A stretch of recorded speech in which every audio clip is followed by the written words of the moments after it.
have an idea about a limited leave to remain or even indefinite leave to remain. So it really takes a bit of time to explain it to them. On top of that, it's the actual taking the time to even explain it to them, especially when you're getting recruited. You don't want to mention it too early because you think, oh, I don't want this to affect my recruitment process.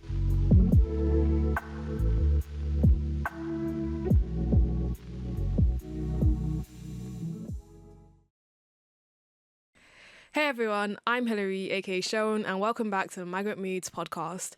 This episode is powered by our partners at Reform Radio and led by We Belong, the only nationwide charity set up and run by young migrants who've grown up in the UK and campaign for our right to belong and call the UK home. We've been running this podcast for over 3 years now, sharing our stories and experiences, building community and speaking up about issues that affect us. If you're listening on Spotify or Apple Podcasts, don't forget to follow us. And if you're on YouTube, hit that like and subscribe button. Joining us today is Bhavik and Milana. Hello. Hi. Hi. Might as well do an intro. Yeah. What do you guys do and how old are you? So my name is Milana. I'm 24. So I've only recently started my full-time position. So I work as a producer and marketing officer at Chiba Arts, an art organization. So yeah, pretty lucky to do that. Yeah. How about you, Bhavik? My name's Bavik. I am currently finance business partner is my role. I work for Currys, UK's largest electronics retailer. And I recently qualified last year, so I'm chartered accountant now. That's it. I'm Hilary again. Most of you guys know me as Sharon. I'm 20. I'm currently in uni, but I also work in sustainability as a communications and funding lead. But yeah. So what did you guys want to do growing up? Did you think you would be doing this right now? As a kid, I used to be a big dinosaur fanatic. So Jurassic Park was one of my favourite movies. So I always wanted to be an archaeologist. Like Ross from Friends, kind of. Yeah, but my mum always used to say, by the time you get old enough to be an archaeologist, there'll be no more bones to dig up. So it's a bit pointless. No, actually, I feel like I low-key wanted to do that, but it seemed cooler in my head. And then I think I was 16, I was like, actually, I don't think collecting bones is as interesting as I thought it would be. Yeah. So today's keyword is wisdom. What does that mean to you guys? Wisdom for me is probably knowledge. I kind of associate it with knowledge. Knowledge gathered over time is how I'd define it. Okay. Yeah, I think for me it's more kind of knowledge and then also maybe kind of patience, because sometimes you know something but you gotta act in a certain way. That might be choosing maybe something that is that you want, choosing something that you need instead of want, and something like that. Just making those right priorities, I guess. Thinking what is right. Those kind of things. I think for me, when I think of wisdom, for some reason, empathy is also synonymous for that for me. So I think obviously people bring in knowledge and being smart, but I feel like wisdom encompasses the smartness and empathy, because I feel like without the empathy, you can't truly be wise if you're not able to understand people's backgrounds on even just being able to empathize with people, I think. Yeah. But with both of you guys starting new jobs, what's your view on the job market at the moment? I think it's pretty tough at the moment. There's a lot of pressures. You've got the economic pressures and then also the rise of AI replacing a lot of grad jobs. So I feel quite sorry for young grads trying to get into the job market. Yeah. Yeah, and I think it's very. I don't really know. Because in the way I was working, it was a bit different.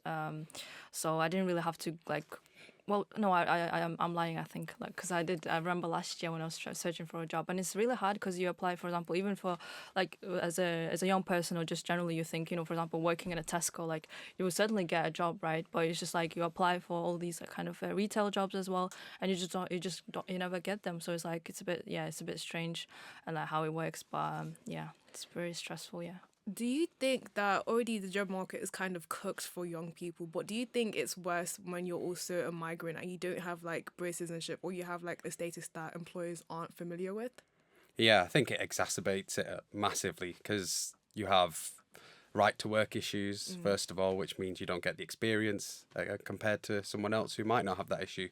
So I think you already have an uphill battle to climb. What about and your I thoughts? I think it's also very strange because, like, again, for example, when I'm sharing about my own situation, about my status and things like that, people just are not really aware, even in terms of like job markets and like jobs, because I'm sure they do come across a lot of people who, are, well, not undocumented, but like, for example, have a limited leave to remain. So I'm sure like other young people or other people just have that in general, but they're like, oh, what is this? Or even I'm telling to some people about that, and they're like, oh, is it like a limited visa? I never heard of that. Or like, what is it? Yeah. And so it's just there's certain things like that, and I'm like, well, I'm not even not more knowledgeable, so I'm like, I don't even know. So yeah, it's just there's these things that like, oh, how do you even go about this? So it's Yeah, I totally relate with you on that, because even at work, my manager doesn't have an idea about a limited leave to remain or even indefinite Yeah. leave to remain. yeah. So it really takes a bit of time to explain it to them. Yeah, I and- think it makes the process of applying for work more difficult because not only are you just applying for a job and like what they need from the job, but you're also having to be your own advocate because obviously employers aren't educated in that instance. And I think the reason why they also aren't educated is because they've never had to go through it. And I think at times you don't necessarily have to go through something to have empathy for the issue, but because a lot of them haven't gone through it, it's like it can never be me. So why do I need to be educated on the matter? Yeah, I totally agree with that. I think on top of that, it's the actual taking the time to even explain it to them, especially when you're getting recruited. You don't want to mention it too early Yeah. because you think, oh, I don't want this to affect my recruitment process. Yeah. But then at some point you do have to mention this and highlight the issue. There's actually been some research into it. I think the Prince's Trust 2024 basically said that the young people with like work issues already difficult enough, but for migrants it's basically never ending. So even if you do get a job, then it's this or that, or then there's also this hidden bias of like, now I've mentioned it, would that now affect me in the sense that they might go with the other person because the immigration status is just much more easy to understand in a sense. Do you think that also plays a factor? I think with smaller businesses, I get it because they've got a lot more risk. Like they're less, how do I say, resilient to risk. Yeah. So when they have someone who might have that issue, they might just not want to cross that bridge. But I think larger businesses, it's probably both things. They have larger budgets, so they can afford to take that risk, and at the same time, they probably would have experienced it with someone else previously. So HR for them larger corporations have that experience in hand. The other thing I've really noticed as well is like even just entry level jobs, everyone's asking for experience. There's a running joke on Twitter that I've had experiences like I was 2 years old. That's how much experience I would need to get a job. Do you think that also impacts the playing field of like finding a job like right now? Yeah, definitely. I think I think that's my strongest point, like area in life, because I think it's since I always like doing things extra. So even since high school, I always used to do extra stuff, and I think that's a good what's called side to have, because you always need that as extra stuff to do. So that's why you can show people that you're doing extra stuff. So, and especially like in terms of volunteering, I would advise any young person to just like start volunteering as soon as possible. And it's good, like it's especially in the UK, it's just like it's very like encouraged. It's a basic thing to do, because even through programs like DV and things like that, you just get to start volunteering and doing things like that, because that's how you get the experience. And it also is very useful because, for example, when I was 18 and I couldn't go to uni, so like literally for 3 years I was just kind of volunteering, and to be honest, I didn't really feel like volunteering, because I was doing my kind of I was just like doing things, and people saw that I was really committed to things that I was doing, and they kind of trusted me with more responsibility. So it just kind of felt like a proper job. I was doing things as normal, but yeah, obviously not being paid. But it's just this is how I got experience. And now, like after literally I graduated, well, I didn't graduate yet, but I finished my studies like recently, and I got into full-time employment parallel to that. So basically, not even finishing before uni, I already started working. So because I did extra stuff, and it is challenging, but it's if you just have to be proactive, especially when you're a migrant. Unfortunately, you have to take that extra burden as well, because of the way things are so difficult for us. So it's just you have to take care of your future, and that's why you have to work harder. Well, and it is overwhelming, but yeah. So yeah.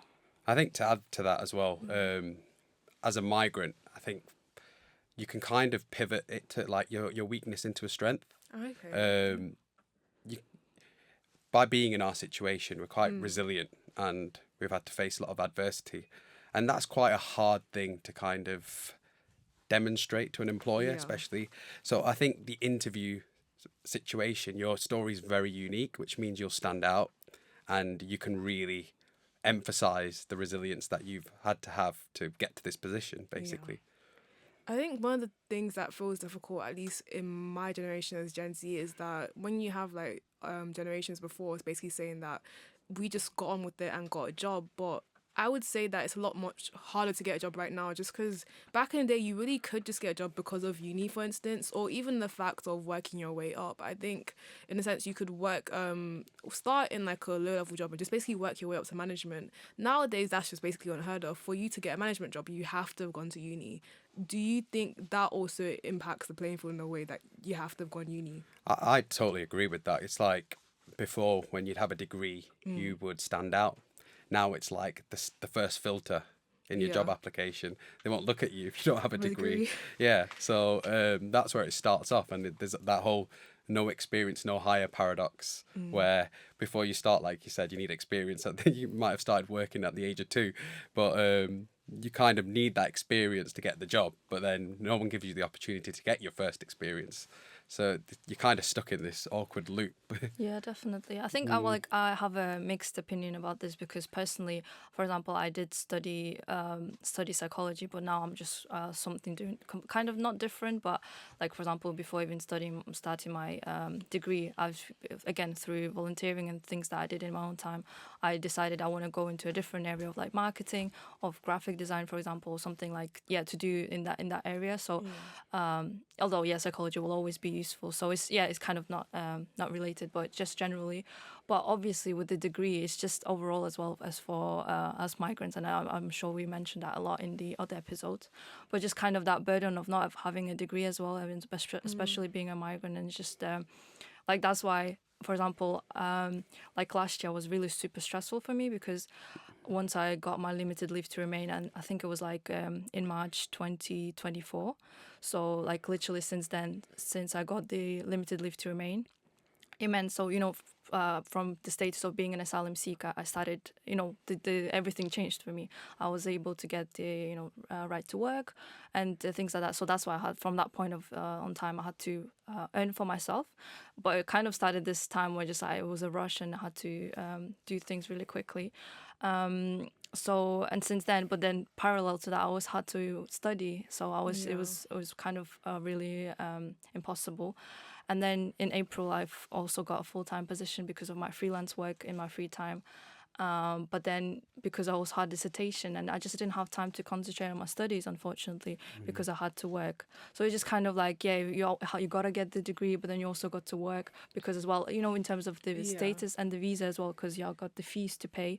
Again, like going back to the limited leave to remain visas and the rising fees is like, how do you survive, even like how do you even live? So not even talking about jobs and things like that. It's just super stressful, but it's all interlinked, and it's like because we are migrants, it's like super hard. The application process itself is so time consuming, right? Yeah. You have to. I've been advised to write supporting letters, collecting all the information. Everything's so digital now that sometimes I'm like, I don't even know if I have a letter that shows any bills or anything because everything's online.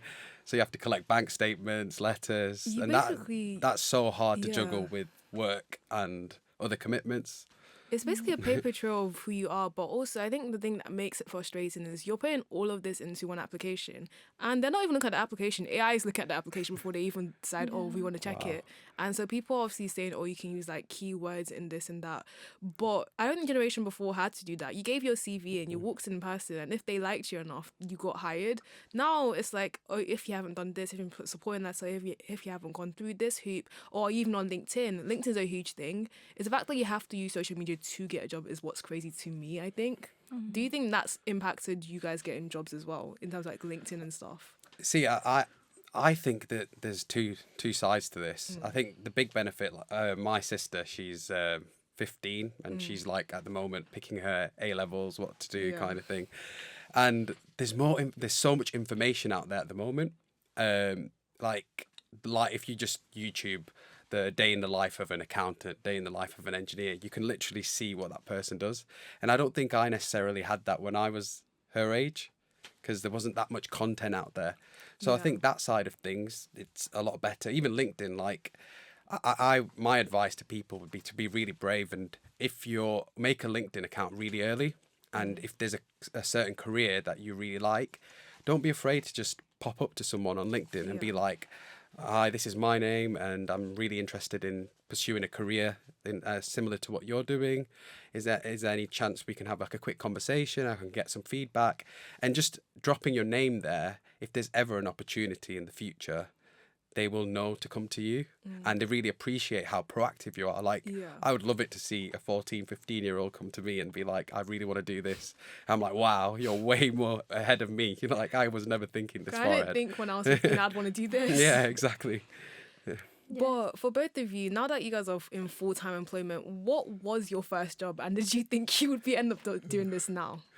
My first ever job was working in a warehouse. I used to work in Bolton. It's Park Cakes. It's actually an industrial bakery. So I had to put cakes on the production line. So I used to work at the front of line or end of line, where I had to shrink wrap all the cakes. And they used to do it for Sainsbury's and can't remember, I think it might have been Asda. Yeah. Crazy thing is, I used to work at Sainsbury's as well. Wow. I think up until basically this summer-ish, before I fully committed to this job now. What about you, Milana? I think it was not really quite a while ago. So I think it was like last year I got a job. I've applied through through kind of knowing this. I don't know. I had like a newsletter and I've applied, and then I did get the job because I had a good interview. I had everything, like all the experience and everything to show. But then because of my documents, I couldn't get the job.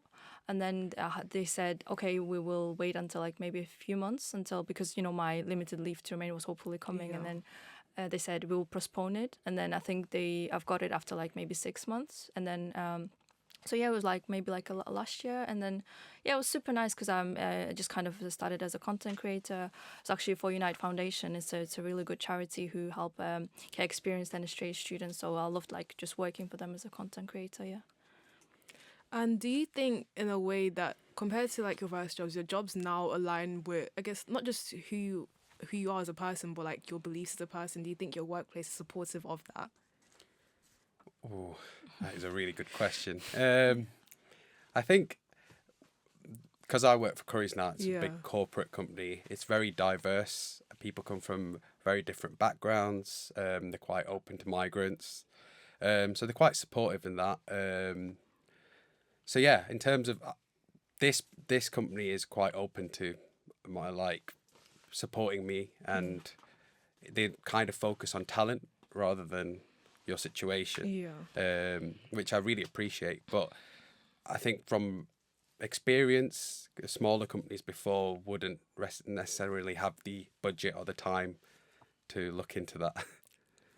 Yeah, I think it really depends, because I was really lucky because through all the kind of advocacy work that I did, like campaigning and things, I had really good connections, and people knew me, and then that's why they trusted me and I trusted them. So for example, the organization that I work with right now, I've been volunteering with them for a long time, and they really helped me with my development. So that's why now it's and they do arts for and work with artists from refugee and migrant backgrounds, which means basically I'm there, I know the issue. So that's why I don't have to be in a space where I don't really belong. So I'm really lucky in that sense. But I understand especially in terms of being a migrant, and also the areas that you want to go in, for example, I don't know, maybe finance or other corporate stuff, or for example STEM, areas. I know how difficult it is, just even generally, but imagine for example if you're a migrant, I guess it's super hard. And so yeah, I think in that sense I'm a bit lucky. So and I'm really really lucky and really glad. I'd say for me the big challenge is the psychological challenge in your head, because if you come from a blue collar background, very much like myself, to go into a white collar job, you don't really have the experience, and you kind of end up having a bit of imposter syndrome, where you don't really know if you belong here. I know what you mean. And you overthink that at the start. I think for me it was necessarily code switching. So a lot of people like do like memes of it on like TikTok or like Twitter of like stuff they would say at work. Like you wouldn't say like slang like "oh that's cooked" or something like that at Yeah. work, but you would say it with your friends and just like having to kind of like you said put on like a persona at work at times, because I guess British culture is heavily different to what I would, for instance, like Nigerian culture, and like having to like embody that at like work, for instance. But I think also just like you said, if you come from like your parents are like blue collar and you're going to like a white collar job, being the first person to do that, you don't know anything about it. No one in your immediate family has ever done that role, and sometimes it feels like, compared to like other people who also work similar jobs to me, where it's like, oh, my dad's like a CEO, my dad's been doing this, so I know what to do and I know how to progress career wise. It feels sometimes like an unfair advantage, if that makes sense. I think I used to overthink emails. I'd be like, "Oh, I'm speaking to someone senior. Am I Yeah. writing in the right tone? Is this correct? Is it?" And I'd spend a long time writing this email. That's one of them. The other thing, how do you behave in socials? Because it's that Yes. balance of, do I go and approach this person if they're so senior and I'm just a grad who's just starting this role? How do I approach them? If there's alcohol involved, you got to watch how much you drink, stuff like that. You really overthink everything. And there's also that aspect of being genuine. You don't want to be sounding like a robot, and you want to actually show your own character, your own personality, but then it's finding that balance.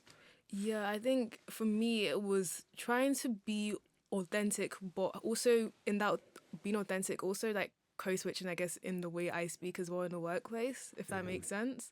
I feel like I just felt like I was like not on, what would you call it? Like I felt like I was on thin ice when I first started. I've now like grown a lot more confident and comfortable with my job. Like initially for me, a lot of my culture is Nigerian culture is when you speak to like elders, like the way you speak is very much more respectful and tonal. And obviously with British culture, there isn't really age is not age that age isn't like really noticed. It is, but not in the same way in terms of respectability that you can just like go up to someone and just speak to someone. I think I've had to get used to that. Now I'm a lot comfortable like speaking to my boss, like, oh, I need this or this. But when I first started, even like email, I'm like, I'll try and do it on my own first. That would be like my last resort if I have to. 'Cause I just didn't know how to deal with leadership. Would you say that culture also plays a role in that?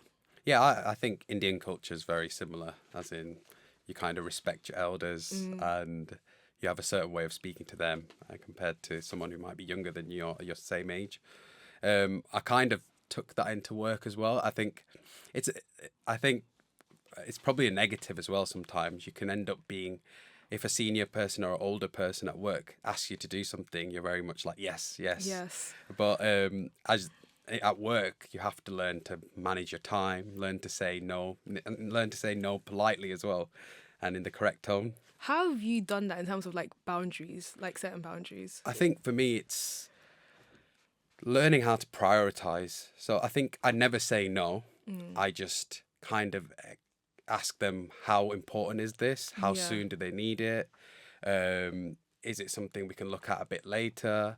I also sometimes say I've got this stuff to do, so I highlight how much work I currently have, for them to also understand. Because I think if you provide a reason, it doesn't feel like you're doing it from a rude perspective. Yeah. There's actually a genuine reason why you can't get the work done. I think for me, I've been trying to find that balance. So in my personal life, I'm someone that can easily like not exactly like just say no, but then when it was at work, for some reason I struggled initially to say no, and then even my boss had to be like, sometimes I'd want to like follow up on something or email someone again, and I would be scared to follow up, and my boss is like, just still be like stern but polite. You can still be polite in your sternness and be like, you need this now, and that I found it difficult to transition. Was that similar for you? Yeah, I think for me, there's two sides to this. I think when you first start your career, I personally think you should try and say yes more than no, because you really want to make your voice known. You really want to gain that experience, and the only way you're going to do that is by diving into the deep end and saying yes to things. But then I think as you progress into your career, become more senior, you will eventually, and you end up with just having too much on your plate, and you naturally will have to say no. And I think it depends on your manager and your mentors. I really like promote having a mentor at work, Yeah. because they can tell you about their experiences, and you kind of learn how to basically tread around this kind of situation. I completely agree with the part of having a mentor at work. It's really important to, I guess, find someone who's also in a senior position and who's willing and also open to being able to talk you through this. So in my workplace, it actually just is my direct boss, and he's been so helpful.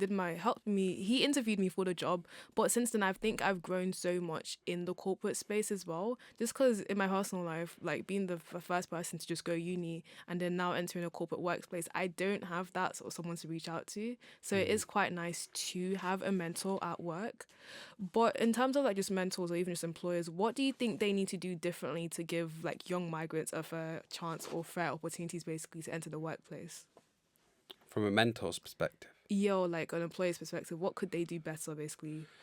I think first thing is probably to learn more about the topic of like indefinite leave to remain, limited leave to remain. That I think that's the priority. But I think you can also promote that by knowing your stuff and Yeah. also having your case ready at hand. I recommend like scanning all your home office documents. I have a folder that when I apply, I send this with it and say, Yeah. this is my situation. I'm on the 10-year route to settlement. Yeah. And don't worry, I'm still going to be here, etc. So I think that's a two-part question. I think there's one side for you to promote and highlight your status and educate them on it, but at the same time they should also be inquisitive and Yeah. look at it from their perspective. So would you definitely recommend openness? Because at least for like a lot of at least African or even Nigerian culture, there's like a harsh situation around like immigration and it's not speaking about it. I think Indian culture is very similar, as in there's this whole, what's the correct word? It's like a very negative view on if you've got a precarious status, Yeah. and everyone's quite ashamed of saying that. But I'm quite opposite. I'm like, this is me. I'm in this situation. I'm doing it legally. It's just going to take a bit of time, and I've got nothing to hide.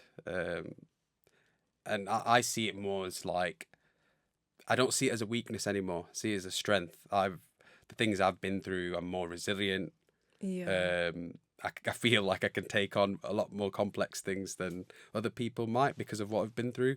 And you're also mentally stronger. Yeah. You can face adversity. You live with a shadow over your head all the time. So you can live with this. When this is gone, you're kind of undefeatable. I definitely agree in the aspect of resilience. I think that's one of the things that even got me my current job at the moment, because I mentioned it into my interview, like working on We Belong and just like migrant issues and stuff, and that's what got me my current job as well. Because we advocate, but in a different way for sustainability. And I think being able to just transfer your skills, like this is what I've been through, and because of what I've been through, I feel like I would be suited to this job because I've done already this and this in my personal life. I can bring that to the table. Do you think that's the same for you, Milana? Yeah, definitely. I think, well, for example, we started the episode with word wisdom. Like, Yeah. I'd say, yeah, we do have wisdom. Like, it gives you that wisdom because you, for example, in terms of all the difficulties, you, for example, realize even like having a job is important. But then, if you lose it, it's okay. Like, again, because of all these skills and like, like you said, Bhavik, like you have your case ready. Like, so it makes you more proactive. So, like, in terms of my like the amount of rejections, and I think this was mentioned in parliamentary event that we had a while ago, like just people mention it all the time, like the amount of rejections that you get, like even just normally, but especially when you're migrant, like you based on your documents, based on like, for example, you don't have qualifications or anything else, you'll get a lot of that. And then but you just keep going, and then just keep trying, and then also hopefully you'll find a good place for yourself, even better than you could have imagined. And again, like I think like for employees and organizations, again, like having employees like us is much better, because again, like you said, we are resilient, and I think because of our mindset, we're ready to help the organizations, and we have a wider kind of knowledge and perspective on things. So I think it gives us like much richer experience, and just kind of like the way we are. So I think sorry, I forgot the question. Oh, I forgot what I was like Oh talking no, about. I think you really hit the note. I was saying that basically, do you think the experience in terms of resilience in your personal life also helps like in your job, and that's in the interview process? You think? Yeah, certainly. I mean, I do get tired, like, because I'm someone who gets like really I really like enjoy working with people and like giving my energy and like trying to welcome people and just be nice to them. And by at the end of the day, I'm a bit tired, but then afterwards, like I can take my energy back and start again. And because I'm just grateful and I'm really happy that I get this job and I can work. And I'm really privileged in this sense, because we are privileged even compared to like other, for example, other young people who don't get to this stage. And I remember myself like a few years ago, I would just be like dying for this place that I am right now. So it's so even if I'm tired, yeah, it's stressful. I am worried, like, where am I going to be next year? Like, am I going to be at the same job, or I'll have to search for another one? But I'm just really grateful, and it really gives you that different kind of set of skill sets, like, set of mindset. Really like giving you that wisdom, empowering you. I think, Milana, you hit the nail on the head, especially like, I think perspective is key. I sometimes do this, like even with my immigration status, I can really be in a rut and feel negative, and then I just think, look at the perspective. First of all, I'm in the UK. I've got a roof over my head. This is a first world problem, not a third world problem. There's people who wake up every day who don't have any food, water, shelter. So when you really think of it that way, you are really privileged, and just seeing that perspective empowers you, makes you feel more confident, and it just keeps you going, basically. I definitely agree. It's all about perspective, because I don't think, like, years ago, if you told me this in 2020 and I had no status, and now I'm like a citizen and I'm working and I'm in uni and like I have like a full-fledged like adult life, I would be completely shocked. But I also think so much can happen in a year. Like this time last year, I think I was still working at Mackey's actually, and now I'm like in a corporate job. Like so much can happen like just so quickly, and I think that's the one thing I remember. But also, like, when you talked about being a rot, I completely agree, because sometimes I get so negative, like, oh, I'm not, like, for my age, I could be doing more. Especially, like, if you're consistently on LinkedIn and someone's like, I just got, like, my first million and I'm 21. It's like, well, I'm not 21 yet, but I don't have a million yet.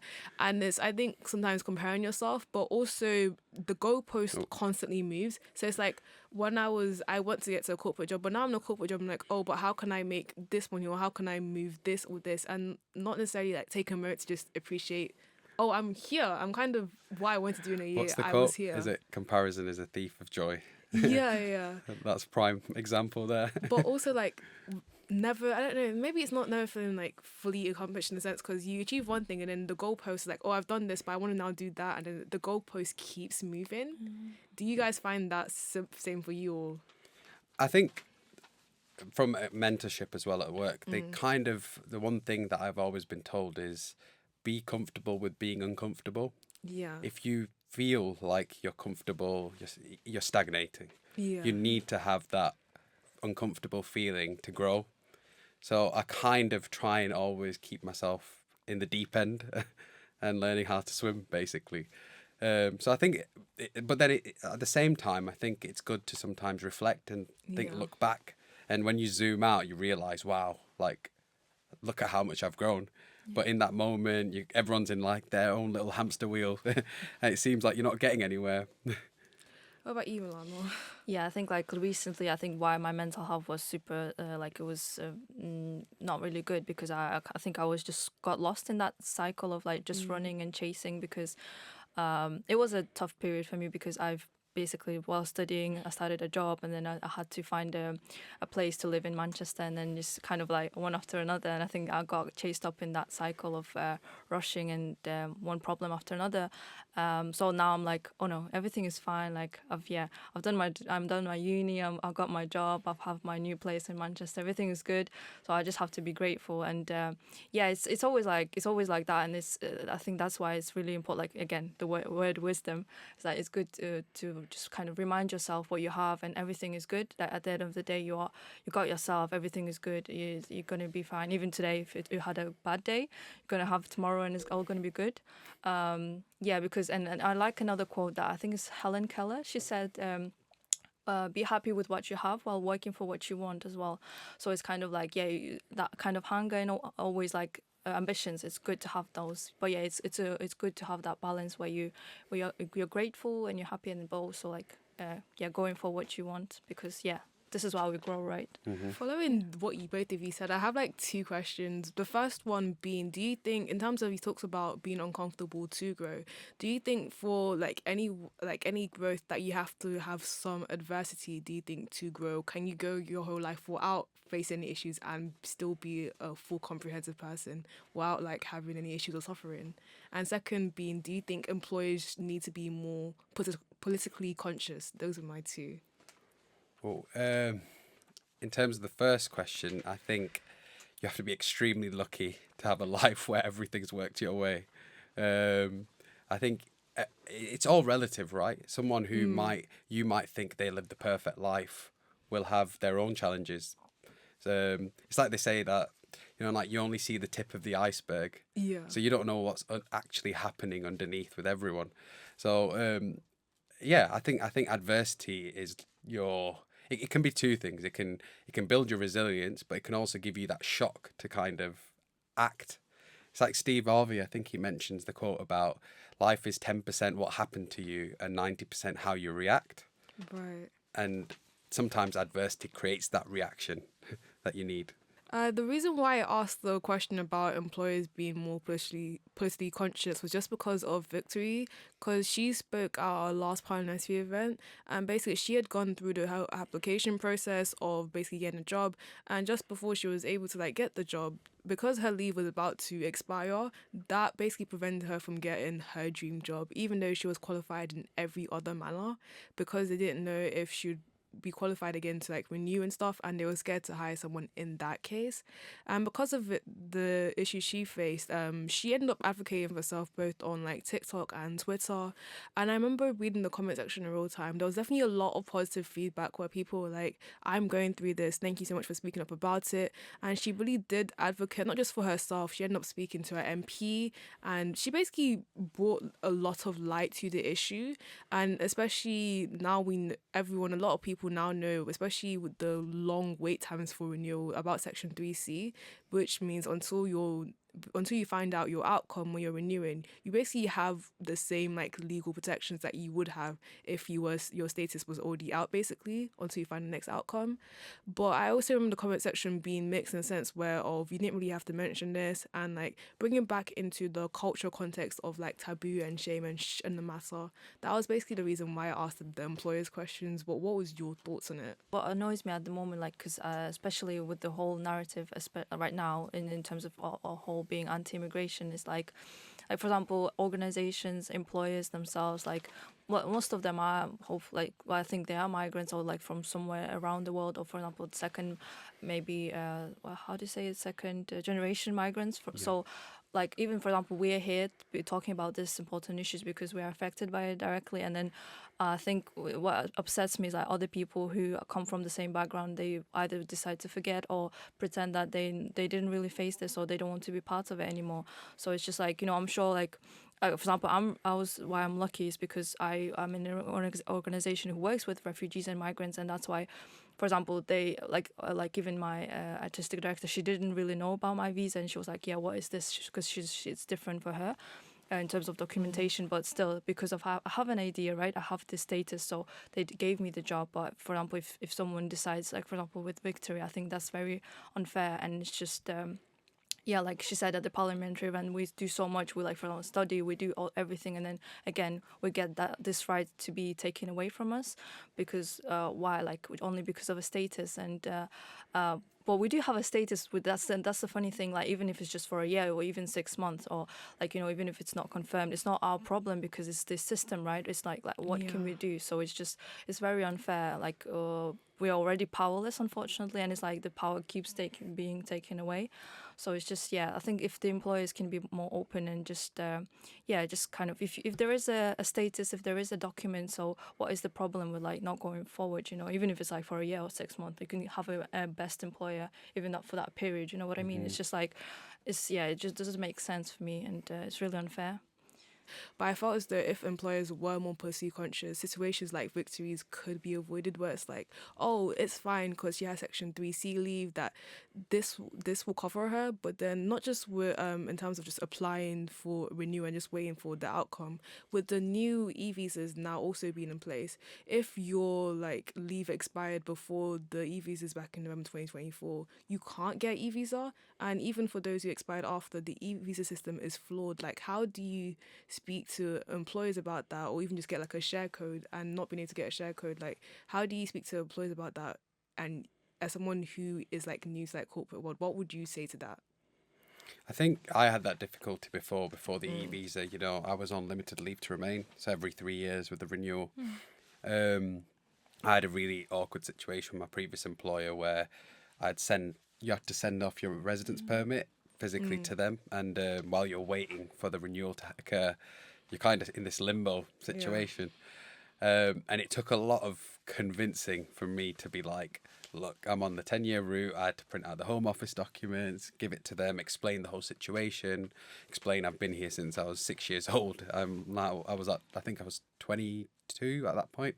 So I've been here for this long. I've kind of integrated into society, so I don't think anything's going to happen. But I think at the same time, you have to be really confident and really push your agenda behind it, and show like with confidence that don't worry, I'm here. Like, I'm going to be here, and I'm going to be a really amazing employee, and I'm going to work my hardest to make you want me. In that sense, you'd say that you were advocating for yourself. Do you think also being part of a group, like advocacy group, like We Belong, has also helped with that as well, in advocating for yourself and building that confidence for you to now do that to your employer, basically, or speak to your employer? Massively, I'd say massively. For me, I've been in the UK since 6 years old, so I went through the education system here. Most of my friends are British, and they don't have this situation. So a lot of my life, I felt quite lonely being in this situation. I didn't think I had anyone to relate to until I met We Belong. And when I met We Belong, it changed everything, because it finally made me feel like there's not just me on my own doing this. And at the same time, it also gave me the perspective that there is light at the end of the tunnel. Because I saw success stories, I've seen where people are, what they've achieved. It's amazing. So it kind of really motivates you to actually be part of We Belong. And because we kind of, the charity overall is so specialised at this situation, you kind of have access to so much knowledge and advice, which is very specifically tailored to our situation, which is quite difficult to find elsewhere. I agree. And I think that advocacy is one thing, but advocating for, I think, at times a niche within itself of being a migrant, and then also like gaining status or even just employment opportunities. So one of the things I really like is the We Belong newsletter that promotes like voluntary experiences, employment opportunities, and just basically it helps you feel like not that being a migrant isn't integral to who you are, but that you can live outside of just being a migrant. Like, for instance, you work in finance, and obviously We Belong works in Sheba Hearts, which is an art organization as well, that is very different from what you're doing as a migrant. Do you think We Belong has helped in that way as well? Yeah, I think, like, again, when we link back to the no experience, no hire paradox, We Belong provides you with that experience that you might not have your right to work at the moment, but it doesn't mean life is standing still. You can still get involved in things, and all these experiences are quite relatable and can be applied to whatever role or career you follow in the future.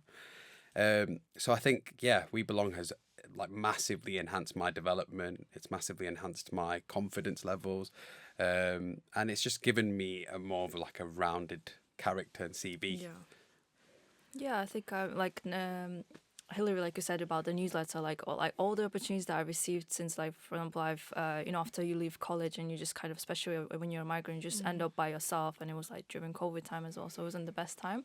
But through We Belong, although they were based in London and I was based in Manchester, and there was no chapter in Manchester yet, like I received all the different opportunities. Like I remember the first time I think I only knew We Belong for a month, and then Kimberly was working at that time, and she like sent me this opportunity of like to be featured in the 10 magazine. I don't know if you know it, but it's like it was so cool at that time. It was like, okay, like why would they trust me like that? And just and then yeah, they spoke to Fiona as well. She like yeah, like she was working with me directly, like how to work with the media and like, you know, magazine, like how to do my own interview. So like even these such cool opportunities like We Belong gives you access to those things and really empowers you, really supports you. And like I wouldn't be where I am right now without We Belong, because yeah, just like, you know, being vocal, speaking about myself, and just yeah, it really empowers you, because back then I used to be a very shy child, and it's just I would never speak up and not do anything. So yeah, so it's really that confidence as well, right? Yeah, like exactly. You finally feel like you've got people behind you, Yeah. and there's no need to be afraid. It's like everyone else is in the same situation as you, so yeah, and we're much stronger together as well. Like even like now, even hopefully through this podcast, we can just by listening to us, it just kind of gives them hopefully comfort and, you know, also power to keep going and, you know, reaching out to We Belong, and just also like changing the situation, because again, without We Belong I wouldn't be able to also move my case forward in terms of my immigration. So like again, like Bhavik, you said, they provide a lot of useful support and information and advice, and they actually support you on the journey. So it's helpful in so many ways. So shout out to Cora and Legal Advice Clinic. They are such lifesavers. So many youth organizations that basically just help young people. I definitely think it's grown me as a person in the sense that I know that I now want to work in advocacy in the future. But I think one of the things that I used to notice was that I would be so drained from, like, I think you'd pour out of your own pot, but you wouldn't have anything left. In a way, We Belong has basically helped me still pour out my own pot, but you can't give if you aren't fully filled yourself as well. And I think that's one of the things especially with Mariam from like We Belong, so shout out to Mariam, that has basically just mentored me and helped me grow in that regard. But thank you both so much for sharing your personal stories. And what would your advice be, at least to your younger self or like younger migrants listening to this? What's your advice? I think regardless of your legal situation, immigration status, just try and keep moving forward. If you don't have the right to work, try and get experience. Volunteer for things wherever possible, and just speak to We Belong if you ever need anyone, because you're stronger than an individual, and we're all a family, and we're all here to support you. Yeah, I think pretty similar. Just like keep going, and also try to like Hillary, like you said, you can't really pour out of a empty cup. So it's just like try to enjoy and just kind of I mean, I know We Belong has like they had a campaign like normality is a luxury, but just try to be like normal as well, like just kind of enjoy that this world is for you, even though you might not have access to a lot of things, but still try to. There's a lot of free things as well, like free courses, free classes, free workshops where you can maybe just enjoy. Like I like creative stuff, so just kind of hobbies as well, like just enjoy like walking and things like that. Just try to make I don't know. I think they always say like be excited about something. So try to excite yourself and fill your time with positivity and things like that. Yeah, I definitely agree. Like trying to find the right and just moving forward. Like I think seeing you guys again definitely put a lot in perspective. Like so much can happen in a year. So even though like this is the present, this isn't just it for you. There's so much to look forward to, and like especially just what have you just said, who you gonna call We Belong, basically, in terms of like the Ghostbusters. That was a reference. Hopefully the person's watching is not too young to not know Ghostbusters. But I'm really just grateful for both of you just sharing your experiences, and for everyone that's tuned in and can relate to this, please reach out to We Belong if it sounds like that can be you, that is you, and you're looking for community and like just guidance as a young migrant. And for in the meantime, thank you for listening, and please hold on to your beliefs and show optimism, and also just keep moving forward, as both Milana and Bavik has said. But don't forget to follow We Belong on social media and sign up for their newsletter. But we're also releasing a new episode of Migrant Moods every Thursday, so please look out for that. But thank you, that has been us. Any last words? I just want to say thank you so much for the opportunity. It's been an absolute pleasure. You've given us an opportunity to vocalise our experiences and our thoughts, and that is amazing. Yeah, thank you. And just like good luck to everyone who's just like listening and searching for opportunities or anything. So yeah, good luck with everything, and yeah, take care of yourself. Thank you. Yeah, this has been Hilary, Shaun, and this is Migrant Moods. Mic drop. Well done.